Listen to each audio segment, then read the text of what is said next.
Hey everybody, today I just wanted to talk about why Arabic is such a difficult language for English speakers. And there are several reasons for this. The main reason, in my opinion, and people have different opinions about this. Some people say the grammar is what's hard. I don't really feel that the grammar is that difficult when you're not talking about like Quranic Arabic. Yes, in the Quran, it's hard to distinguish what is the subject and what is all this stuff.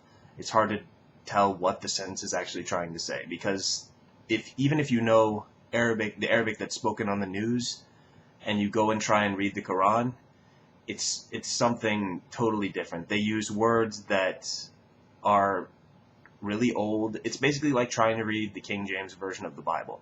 I remember as a kid trying to read that and not really understanding. That's why they made the new, I don't know, the new version of the new King James version of the Bible that they made.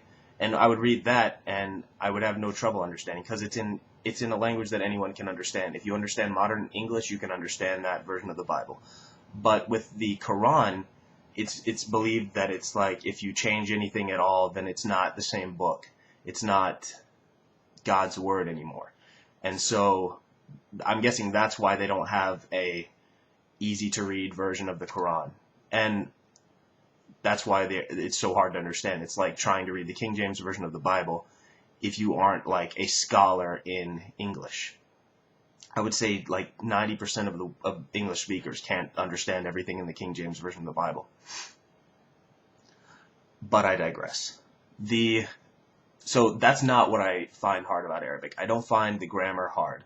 I find the main thing that's difficult about Arabic is the pronunciation.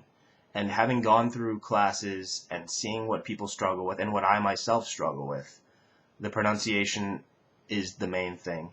You have letters like ha and ha, qaf and kaf, and those are hard to distinguish between whenever you're first starting out. I remember we listened to tapes of qaf, kaf being played over and over again so we could get so we could hear the difference between the two. And I remember after those tapes, I was like, oh my God, there's no way I'm going to be able to learn Arabic. Same thing with ha and hat. We listened to tapes. And one day our teacher was like, how can you guys not hear the difference between these two letters, ha and ha? He would like say them back to back, right after each other. And we'd be like, no, I don't hear the difference at all. It sounds like you're just saying ha, ha, ha, ha, ha. That's what it sounds like whenever you first start the language. But over time, you learn. Your ears, I guess your brain, more than anything, becomes accustomed to, oh, that sound is slightly different than this sound. So whenever they say it like this in this word, it means this. And whenever they say it like this, it means this. Like, for example, haddada and haddada. Haddada means to limit or to border, to specify, like to draw a border around something literally. But haddada means to threaten.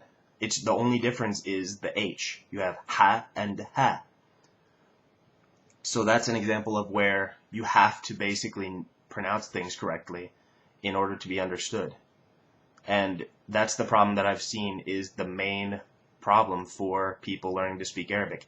They will say you can't speak Arabic with an English accent, or an American accent, or an English accent. You can't speak it like you would speak English.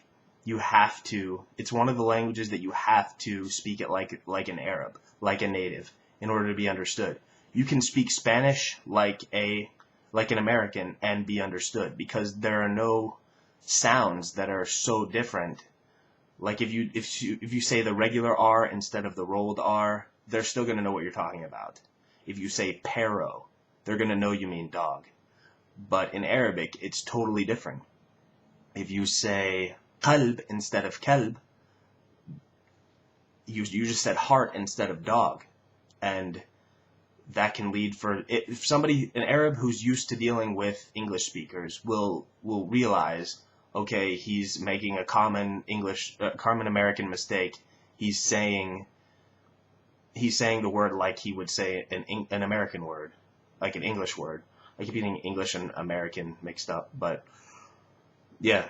So that's the main thing that's difficult about Arabic, and it's something that needs to be focused on more. Like before you start it's really something you need to focus on. You don't focus on the grammar so much. Focus on the pronunciation, because I know people who can read, who can understand, but whenever they go to talk, they can't really make themselves understood, and they wonder, why can't these people understand me? Why can't these native speakers understand me? I'll tell you why it is. It's because they just haven't.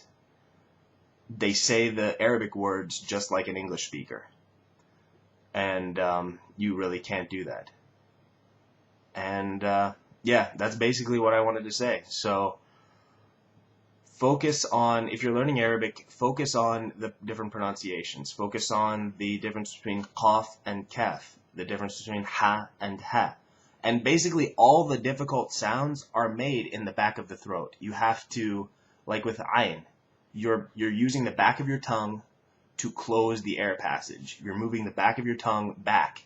And those aren't muscles that we ever use in English. So English speakers are not accustomed to having to even move those muscles at all. It's like, basically, I'd like to describe it as your gag reflex muscles. Your ha and ayn and ghain, they're all right in the back of the throat. And I remember when I was first trying to make those sounds, the qaf, not kaf, but qaf, ayn, ha, ghain, all those, I would cough. Literally, I would whenever I would try and make them. And it just took practice to, I guess you're deadening your gag reflex literally whenever you're learning these letters, because they are right there where you would normally gag if you were moving those muscles. But anyway, that's just one thing. I wanted to say what I felt about the most difficult thing in Arabic. That would be the pronunciation of the letters. Because if you don't pronounce things right, you're not going to be understood. It's not like other languages. Anyway, have a good day, and keep on studying.